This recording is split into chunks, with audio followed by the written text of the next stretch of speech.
اعوذ بالله من الشیطان الرجیم. بسم الله الرحمن الرحیم. الم ترى، آیا الله متعال قدرت خدا بیان میکنه. الم ترى، آیا ندیدی ای رسول الله صلی الله علیه و سلم، الی ربک، به سوی قدرت پروردگارت، که کیف مد الظل، که چگونه الله متعال امی سایه را، شما حداقل اگه قدرت الله را میبینین امی سایه تا نسایل کنین. چرا سایه صبحکی هم دراز شده میره تا 12 بجه، باز بعد از پس هم چی شده میره، کوتاه شده میره. امی هم میگه حتی امی سایه هم بر یک انسان با عقل دلیل است به قدرت الله متعال. برگ درختان سبز در نظر هوشیار هر ورقش دفتر است معرفت کردگار. یک برگ درخت بر تو یک کتاب میشه از معرفت الله. امی سایت هم دلیل است به قدرت الله که زمین چه قسم دگردش است، آفتاب چه قسم غروب میکنه، طلوع میکنه، سایه چرا طویل میشه، چرا کوتاه میشه. علم ترى، آیا ندیدی الی ربک، الی قدرت ربک، کیف مد الظل، که الله متعال چگونه به قدرتش که او رب خالق است، رب خلق کننده است، رب مالک است، رب متصرف است. ندیدی به طرف ربت که چه قسم تصرف میکنه در کائنات. کیف مد الظل، که چگونه دراز میسازه سایه را. ولو شاء لجعله ساکنا، اگر الله میخواست امی سایه را ساکن میساخت. سایه انسان یک قسم بود، لکن نه، یک دفعه طویل شده میره، باز پس کوتاه شده میره.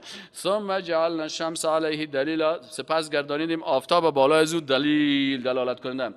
ثم قبضناه الینا قبضا یسیرا، باز ما کم کرده رفتیم امی سایه را الینا به طرف قبضا یسیرا، اما تا آیسته آیسته تدریجی، پس خرد شده میره سایه، خرد شده میره. این کلش دلایل است به چی؟ به اینکه شما به طرف کهکشان ها ببینین، سیارات ببینین، نظام فلکی ببینین، نظام شمسی ببینین، این کل از شما حاصل کنین. و هو الذی، و الله ذاتی است که جعل لكم اللیل لباسا، گردانید شب را مثل لباس واره. شما کلتان خاموش هستین، آرام هستین، استراحت میکنیم. و النوم سباتا، و خواب را برای چی گشتن بر شما؟ سباتا، برای آرامشتان که ذهنتان، اعصابتان بسیار خوب راحت میشه وقتی که خواب کنین.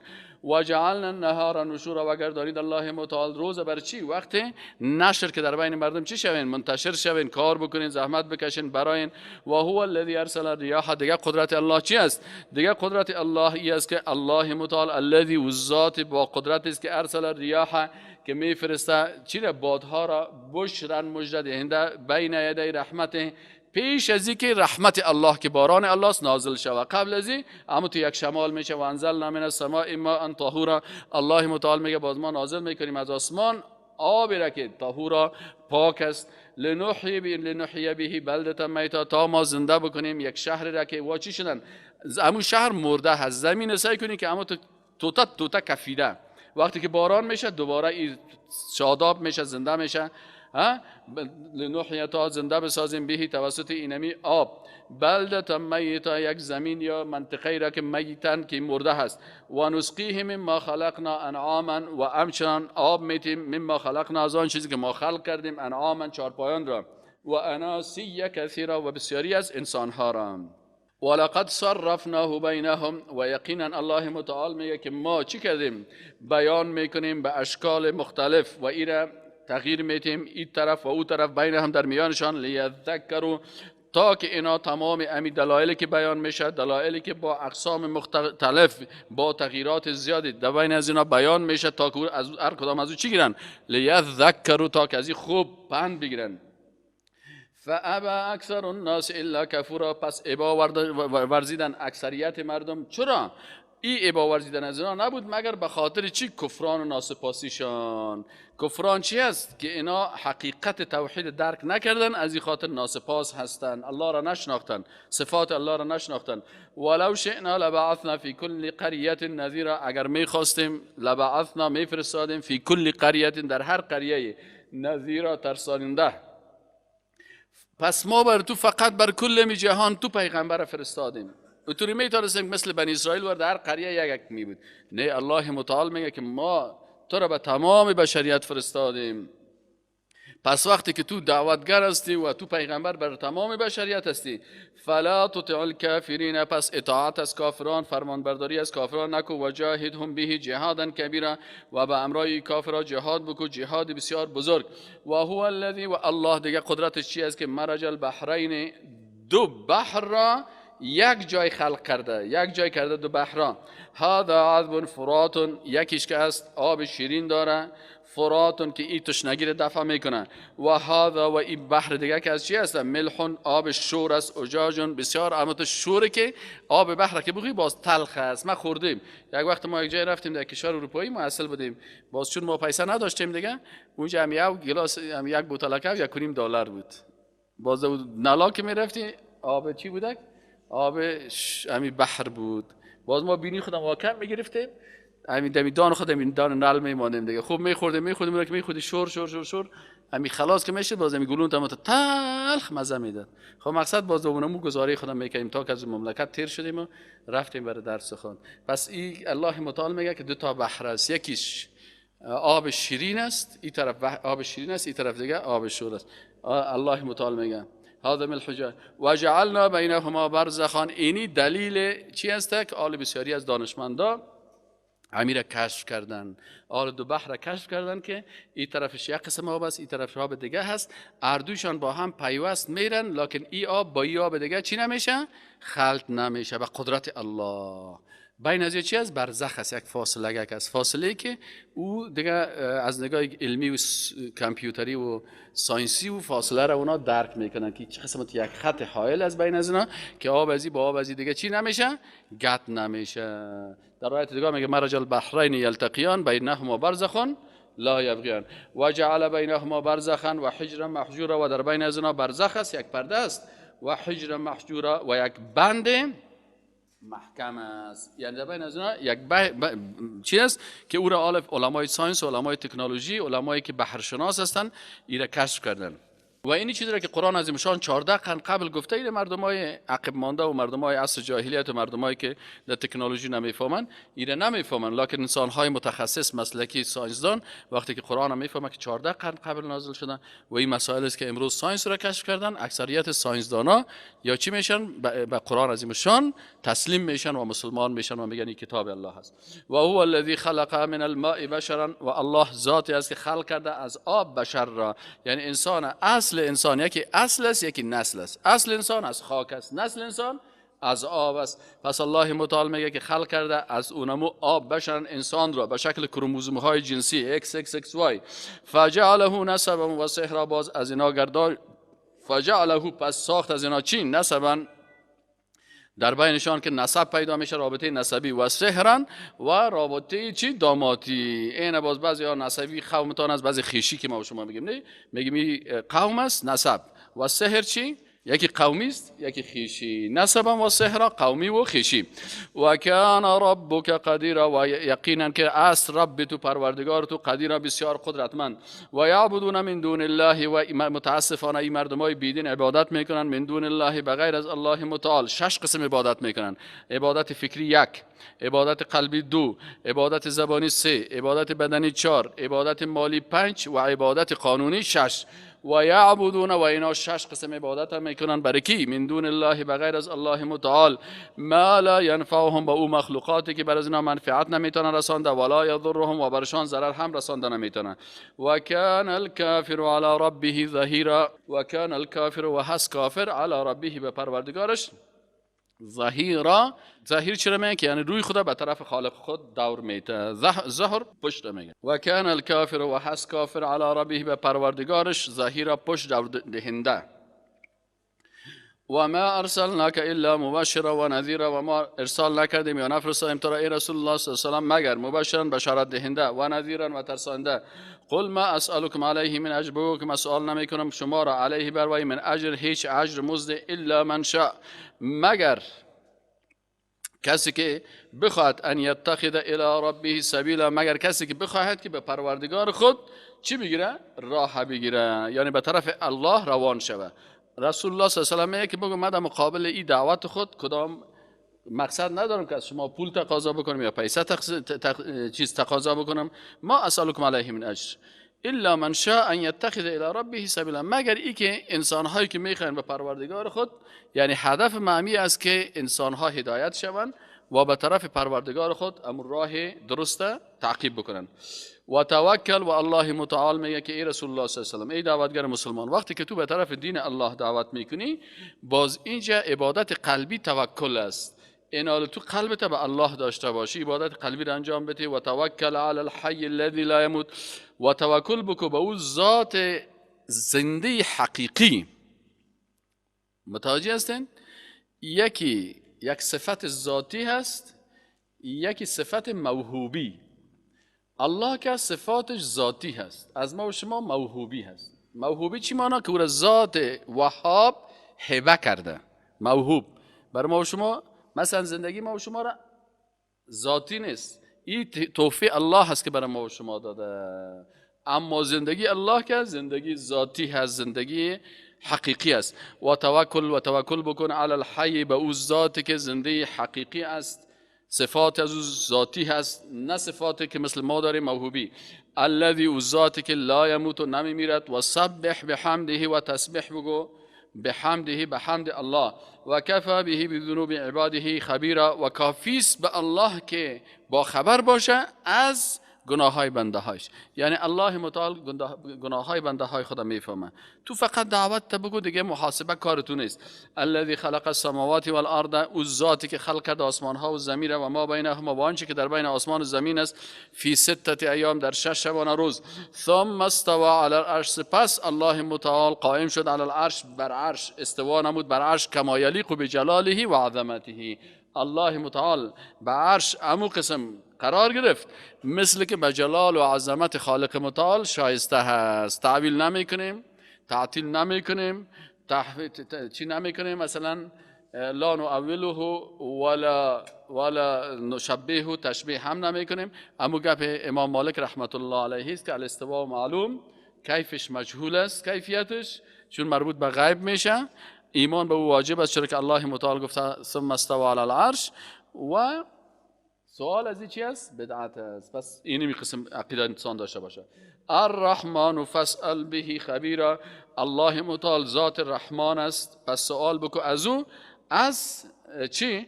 از کسی که با خبر است. و اذا قیل لهم، وقتی که گفته شود برایشان که اسجدوا سجده بکنید، للرحمن، برای خالق رحمان، قالوا و من رحمان، و بازی نامه که رحمان کی هست؟ انسجد لما تأمرنا، آیا سجده بکنیم لما با آن کسی که تأمرنا، با او ما را امر میکنی. و زادهم نفورا، باز ای چی میشه؟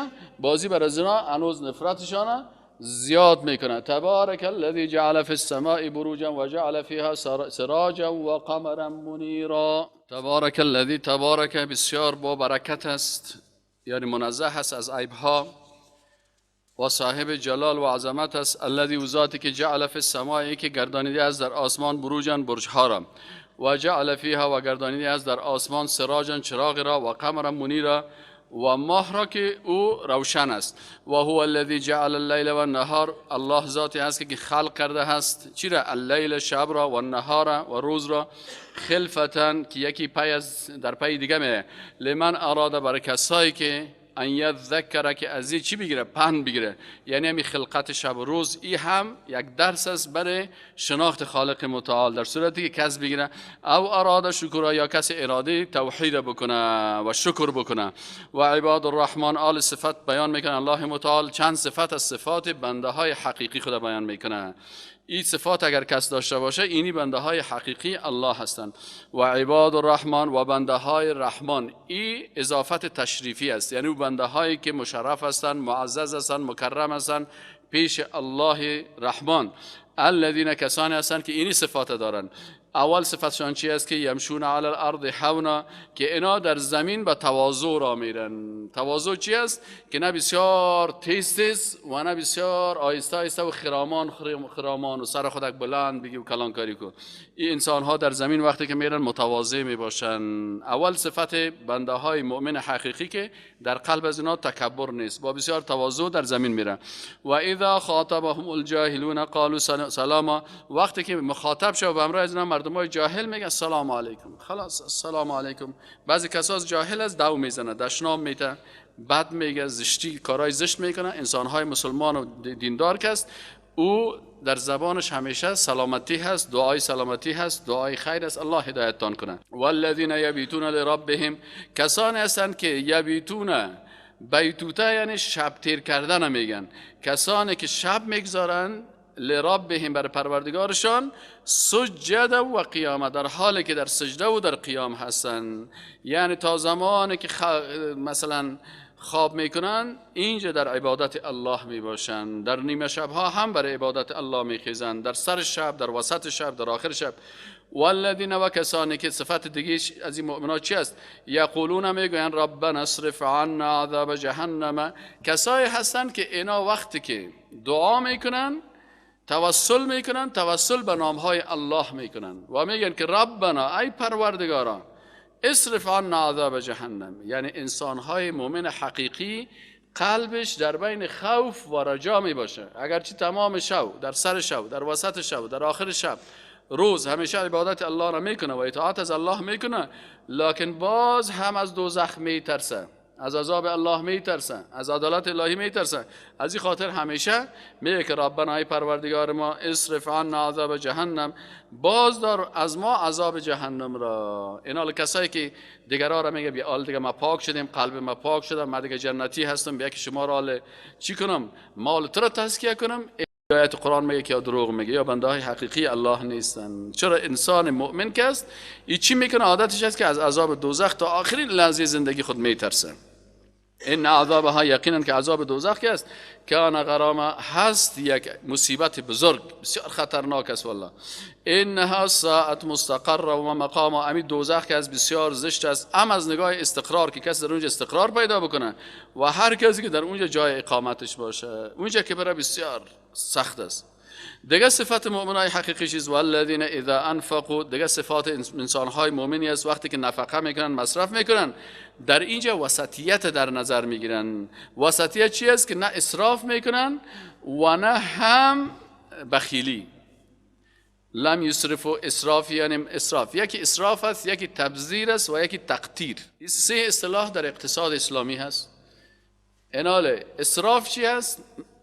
که به سین میه، اسراف زیاده روی در حلال، اسراف زیاده روی در حلال. تبذیر مصرف کردن مال در حرام، این تبذیر میگه.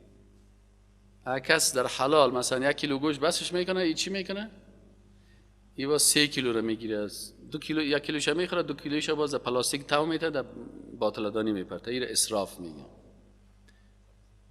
تبذیر مصرف مال در حرام، در موسیقی و در ساز و در شراب و در قمار و در این گپا مصرف کردن، این تبذیر میگن.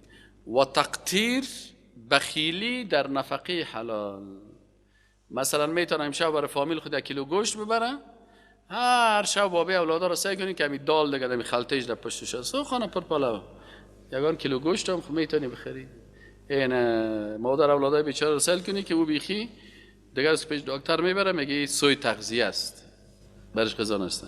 الله متعال میگه والذین، و کسانی که مؤمنای حقیقی هستند، اذا انفقوا، وقتی که مصرف میکنن در نظام اقتصادی اسلام. اینجا نظام اقتصادی اسلام بیان میکنن که در نظام اقتصادی اسلام چی میکنن؟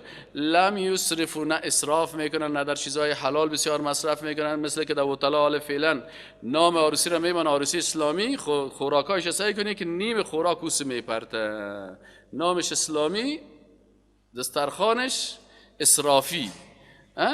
این لم یسرفوا که اینا اسراف نمیکنن، ولم یقتروا، و بخیلیام نمیکنن که خانهشان بری در پیاله چای برام نمیپرته، اما تو چای خالی را پیش رویت میمانه. بعضیا گشنه است بسیار، خدا شرمنده شد. اینجا میگه که این صفت مسلمانای واقعی نیست، یعنی باید متوسط باشی. ولم یقتروا، و بخیلی هم نمیکنن. و کان بین ذلک قواما، و در بین از چی میباشه؟ معتدل میباشه. این نظام اقتصادی اسلام است که از خانواده شروع میشه تا بر سطح خلافت زمین. والذین، و دیگه صفت انسانهای مومن چی است؟ که لا یدعون مع الله اله آخر، که اینا دست دعا بلند نمیکنن به همراه الله به معبود دیگری. ولا یقتلون، دیگه صفتشون چی است که قتل نمیکنن النفس التي، او نفسی را که الله حرم الله، او را حرام کرده الله متعال، الا بالحق، مگر به حق. اگر قصاص باشه یا حد باشه از حدود الله این درست است، اما بدون حق ایره چی میکنه؟ ایره انسان مؤمن نمیکشه. ولا یزنون، و زنا نمیکنن. یعنی نفس مسلمان به حق چه وقت کشته میشه؟ مسلمان وقتی که قصاص باشه یا حد از حدود الله باشه. و کافر وقتی که متجاوز است و کافری که اسلام اجازه نمیده که دین اسلام دعوت شوه و تطبیق شوه. پس اینال انسان مسلمان قتل نمیکنه نفس را که الله حرام کرده مگر به حق. ولا یزنون، و هم زنا نمیکنن. این دیگه صفتشون است، یعنی به زنا نزدیک نمیشوند، فیلمای خراب سل نمیکنن. و ما یفعل ذلک یلقى اثاما، و کسی که این کار میکنه این باز چی میشه؟ ای باز امو جزای خود یلقا میابد چی را؟ اثاما، جزای اثم و گناه خود را. یضاعف له العذاب یوم القیامه، بر ازو زیاد میشه عذاب یوم القیامت، در روز قیامت. و یخلد فیه مهانا، و داخل میماند در اینمی دوزخ با بسیار ذلت. الا مگر من کسی که توبه بکنه در دنیا توبه بکنه. در دنیا توبه از شرک هم میشه، توبه از کفر هم میشه، توبه از ارتداد هم میشه، توبه از گناه و زنا هم میشه. هر کس دروازه توبه برای کلگی باز است. بعضی کساس میگه که والا صاحب من در شرک مبتلا بودم، شرک خود توبه ما قبول نمیکنه. نه، توبه مشرک در دنیا قبول میشه. مثلا یک نفر از پیشش یک عمل شرکی شده، یک عمل کفری شده، در دنیا میتونه توبه بکنه. این توبه کسی قبول نمیشه، از اون مشرک قبول نمیشه که با شرک از دنیا بره، در روز قیامت توبهش قبول نمیشه. الا مگر من کسی که توبه بکنه در دنیا و آمنه و ایمان بیاورد در دنیا و عمل صالحا و اعمال صالحه بکنه در دنیا. این کلش چی هست؟ در دنیا هست که باید از کل چیز در دنیا توبه بکنه، در دنیا پشیمان شود، در دنیا عمل زشت ترک بکنه. و آمنه، ایمان در دنیا بیاره. در کافر خود در آخرت همی قبر که شد، همی مجرد که ملک الموت ببینه فرعون هم کلمه خوان.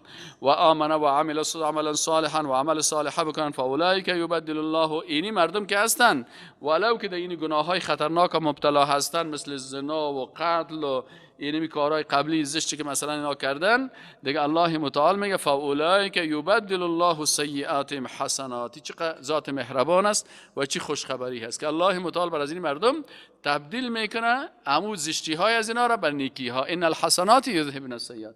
پاک صفات. توبه چی است؟ توبه مثل شفت دلیت وارست. این وقتی که کسی که توبه حقیقی میکنه مثل که گناه خودش شفت میگیره که دلیت کل فایلش چی میشه؟ الله متعال به اساس توبه حقیقی. همین آیت قرآن امیر میگه فاولئک، پس همین مردم که از یبدل الله تبدیل میکند الله متعال سیئاتهم، گناهانشان را حسنات به حسنات. این الله متعال به عوض گناهایشان به سبب توبه حسنات نوشته میکنه. چقدر ذات مهربان است. و کان الله غفورا رحیما، و هست الله متعال بسیار بخشنده و رحیما و بسیار مهربان. سبحان الله. این دو صفت الله هست که انسان بسیار خوشحال میسازه، خصوصا انسان هایی که مثل ما و شما از پیش ما اشتباه و غلطی همیشه میشه. و من تاب و عمل صالحا، دیگه سه که الله باز رحمت خدا میگه. الله میگه غفور هستم و رحیم هستم و تواب هستم. و من تاب، و هر کسی که توبه بکنه و عمل صالحا و اعمال صالحه بکنه فانه یتوب الی الله متابا، یقینا این شخص یتوب رجوع میکند الی الله، به سوی الله متابا، به رجوع حقیقی، یعنی حقیقتا به الله رجوع میکنن. والذین، و دیگه صفات انسانای مؤمن چی است؟ لا یشهدون الزور، که یا شهادت یا گواهی نمیتن. به چی؟ از زور، دروغ. این بسیار دروغگویا رو سعی کنید میدانای محکمه استاد هستن، دروغ چی میکنن؟ همه تو شهادت داده میرن به خاطر پیسه. الله متعال میگه که در یگان مجالس تو را آمد به خاطر برادریت، به خاطر قومت، به خاطر نسبت، به خاطر فامیلت باید شهادت دروغی نتی حق بیان بکنید. چرا این هم از جمله گناه های کبیره هست، شهادت دروغ. و اذا مروا باللغو مروا کراما، و وقتی که بر یک لغو بگذرن باز خودشان هم نمیشن که وقتی که دیدن در یک جای ساز است و رقص است و بی‌حیایی است مروا کراما، از او فرار میکنن با عزت، میرن با عزت. تو نمیشه که ببینی که اوه مرا خو ورداشت شد، ما خدا نگاه بکنین، یک دفعه خود از ایران می ورداره. بسیاری کساست همین مجالس فسق و فجایع که آمد باز خودش هم غرق میشه. الله متعال میگه نه، اینا وقتی که این بدی ها را دیدن از این چی میکنن؟ فرار میکنن، مرور میکنن، کرامان بسیار با عزت کرامت خود حفظ میکنن. خدا کت بی حیایا به حیا نمیسازه، کت زناکارا زنا نمیسازه، کت مردمای بیدین و فاسق و فجره. این مجلس کسی که در مجالس فسق، در مجالس شرک، در مجالس گناه میشینه میگه نه ما گوش میگیریم باش که اینا چی میگن. الله متعال میگه تو در صف مؤمنای حقیقی نیستی، خطا دادی خدا، بازی دادی خدا. اذا مروا باللغو، لغو چی هست؟ لغو همین سخنهای بیهوده. حال بسیاری مردم ها حتی در مجالس کفری میشینن، در مجالس شرک میشینن، در مجالس بدعت میشینن. الله میگه که لغو باشه، ولو که شرک و کفر و بدعت نباشه دی باید نشینی. یا باز میگه نه ما در مجالس میشینیم یگان گپا رو یاد بگیریم، یگان مسائل یاد بگیریم. الله متعال میگه سکو وقتی که بیادبی در مقابل الله میشه، به ضد دین الله گپ زده میشه، تو دو مجلس چی در دیگه آیت قرآن میگه تو هم مثل شان هستی. اگر اون لحظه عذاب الله نازل شود، عمر رضی الله عنه میگه در مجالس فاسقا و بدعتکارا نشینین، چرا سخط الله، غضب الله نازل میشه که نازل شد تو را هم میگیره. اینقدر سخت است. خب و اذا مروا، وقتی که مرور بکنن باللغو، باللغویات، چیزای بیهوده، مرور میکنن، میگذرن، فرار میکنن، کرامن با بسیار عزت.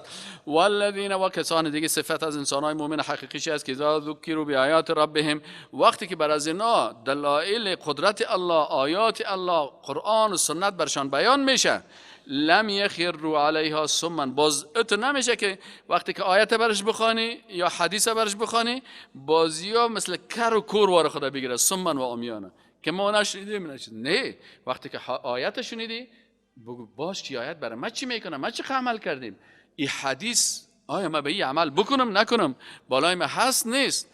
اینا میگه این صفات انسان‌های مؤمنی است که وقتی که آیات الله برشان گفته میشه، قرآن و سنت برشان گفته میشه، لم یخروا علیها صما و عمیانا، اما تو خدا نمیپرتن کور و کر که والا ما خبر نداریم، ما نمیفهمیم، این موضوع در مغز ما صحیح کار نمیکنه. الله متعال میگه دقیق او را گوش میگیره و کوشش میکنه به او چی کنه؟ عمل بکنه. والذین، و دیگه صفات مؤمنای حقیقی چیست که یقولون میگن ربنا، ای رب ما، ای خالق ما، ای روزی دهنده ما، ای شفا دهنده ما، ای زنده کننده ما، ای میراننده ما، هب لنا من ازواجنا و ذریاتنا قرة اعین، ربنا ای پروردگار ما، هب بخشش بده لنا برای ما، تو ذات وهاب هستی، بر ما بخشش بکن، من ازواجنا از همسران ما، و ذریات ما و از اولاد ما، قرة اعین. قرة اعین چیست که یعنی او خنوکی چشم، که یعنی یگانه که میگه نمی طفل تو را الله متعال بر تو چی بگردانه؟ نور چشمت بگردانه، آرامش برای چشمت بگردانه. این قسم دعا میکنه که پروردگارا امی اولادای ما را، خانم ما را، فامیل ما را هدایت بکو، برای دین موحد بگردان، شریعت الله را تطبیق بکو تا که آرامش قلبی بر ما شود و چشمای ما با دیدن از اونا خوشحال شود. چرا اگر یک نفر، یک پدر اولاد خود در حالت زشت میبینه که نماز نمیخونه یا قمار میزنه یا سیگرت میزنه، همین چشمای پدرش هم پر از عشق میشه، بازو قرة اعین نیست. دقت چی است؟ او غم بر از جور میشه. وجعلنا، دیگه دعا میکنن چی میگه وجعلنا للمتقین اماما، ای پروردگارا مرا امام متقیان بگردان، یعنی مرا کسی بگردان که من دعوتگر دین باشم و مردمای متقی در چهار اطراف من نشسته باشه، بر از اونها گپ دین و توحید بگردانم. از این معلوم میشه که هر مسلمان باید دعوتگر باشه. هر مسلمان به خاطر امامت و بزرگی باید چی کنه؟ کار بکنه که خودش جگرها را به طرف دین الله به تقوا بکشانه. اتونه که به من چی؟ رشته من نیست، مسلک من نیست. این دعا را هر انسان مؤمن میکنه. اولایی که پاداش از اینا چی هست؟ میگه این کسایی که این صفات داشته باشه، الله متعال میگه یجزون الغرفه. باز اینجا الله متعال میگه بر از اینا پاداش داشته میشه. الغرفه فی اللغه العربیه البیت الفوقانی الجمیل اجمل من سایر الغرف. باز میگن که وقتی که اینجا غرفه میگه چی معنی؟ میگه امو اتاق بلند لوکس که از کلگی کرده او زیباتر خوبتر است. اولایی که الله متعال برشان میگه بر از اینا پاداش داده میشه. امو تو بالاخانه، مثل که ما و شما میگیم یک کس را میبره میگه میمان بسیار خوب است، اینو ببردم بالاخانه که چهار طرف دیگه تو باغا را ببینه و دیار را ببینه و خوب عیش است تو چیز است. اما آدمکایی که مثلا تو ساده است میگیره میبره دو زیر خانگک بشانش. الله متعال میگه بر از این بنده های خود چی رو میتم، اما تو یک عزت میتم که در مقام بسیار عالی، مقام خوب، امرای نبیین، صدیقین، شهدا و صالحین را عشر میکنیم. چرا این پاداش برشان میتم؟ میگه به ما صبر و به سببی که اینا در مقابل مصیبت ها صبر کردن، در اطاعت صبر داشتن، در معصیت صبر داشتن و در مصیبت هم صبر داشتن. و یلقون فیها تحیه و سلاما. وقتی که اینا باز امرایی که بر از اینا چی رسانده میشه؟ باز بر از اینا رسانده میشه در جنت تحیه، دعای خیر، و سلاما و دعای سلامتی. ملائکه میآیه، مسلمان ها می بر از اینا میگه که خوش آمدین، راحت باشین، سلامت باشین. خالدین فیها، همیشه میباشد. حسنت مستقر و مقام، بسیار میگه زیبا هست. حسنت بسیار زیبا و خوب است. مستقرن، جای استقرار از اینا. و مقام و منزلتی از اینا و جایی که در اونجا هستن. قل ما یعبأ بکم ربی لولا دعاکم. بگو پروا نمی کند بکم به شما ربی پروردگار من، لولا دعاکم اگر نباشد عبادت و دعای شما. فقط کذبتم، برای دشمنای الله بگو که فقط کذبتم، یقین که شما تکذیب کردین. فسوف یکون لزاما، در مقابل او بنده های بالا عزت الله، این مردم های بیدین که است، باز برای میگه که الله متعال هیچ برای شما کدام عزت و منزلت نیست اگر شما پیرو شریعت و دین الله نشین. فقط کذبتم، شما تکذیب کردین. و شما فسوف یکون لزاما، شما ان شاء الله براتون امو جزای لازم بر شما داده میشه. و سبحانك اللهم و بحمدک اشهد ان لا اله الا استغفرک.